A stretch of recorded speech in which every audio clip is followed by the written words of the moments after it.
বাংলাদেশের একজন বিখ্যাত ম্যাজিশিয়ানের ম্যাজিক দেখেছিলাম। তার নাম কি জানো? জুয়েলাইট।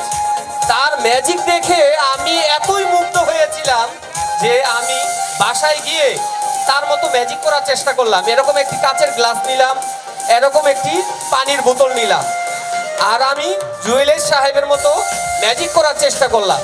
এই কাচের গ্লাসে আমি এরকম বোতল দিয়ে এরকম পানি ঢালতে শুরু করলাম আর ম্যাজিক করতে লাগলাম।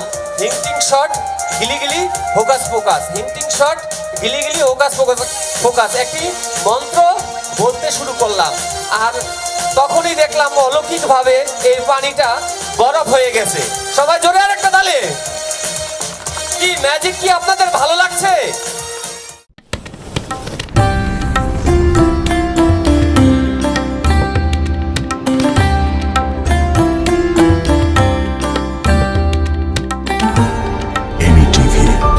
স্বাধীন বাংলার স্বাধীন কণ্ঠ।